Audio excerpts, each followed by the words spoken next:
Hi, everybody. I'm going to be talking about anti-discrimination laws in the United States education system. The reason I chose non-discrimination law to focus on is because I'm interested in exploring why I am sitting here in front of my chickens on this piece of land that I own in a city that is predominantly white. I want to understand why the majority of the homes around me are owned by white people. What are the systematic reasons, including our education system, that contributes to this kind of inequality? Let's begin by taking a look at the national laws.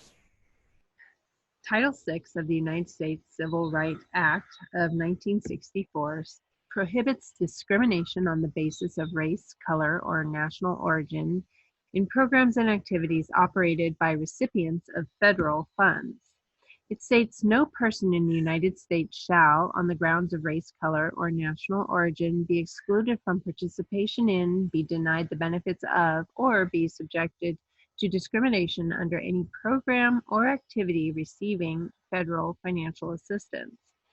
In the education arena, Title VI's protections apply to all public elementary and secondary schools and colleges and universities, public or private, that receive federal financial assistance. Its protections extend to all aspects of these institutions' programs and activities.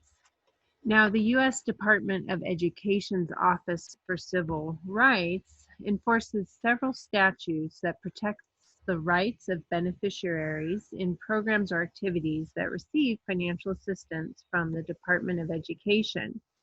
These laws prohibit discrimination on the basis of race, color, national origin, sex, disability, and age. In 2015, President Obama signed the Every Student Succeeds Act. The goal was to advance equity by upholding critical protections for Americans' disadvantaged and high needs students. There were high academic standards set, statewide assessments, encouraging growing local innovations, and then high quality preschool and positive change for the lowest performing schools. Next, let's take a look at Oregon's laws. Oregon's plan centered on 4 key commitments: advancing equity, promoting a well-rounded education, strengthening district systems, fostering ongoing engagement. And finally, let's take a look at Portland Public Schools. What I found interesting about Portland Public Schools' non-discrimination and anti-harassment policy was that it really expanded the national one. And so you can see here I have underlined what is in Title VI, and they included an individual's perceived or actual race, color, religion, sex, sexual orientation, gender expression or identity, national or ethnic origin, marital status, mental or physical disability, pregnancy, familial status, economic status, veteran status, and then they added also the status of any other persons with whom the individual associates with.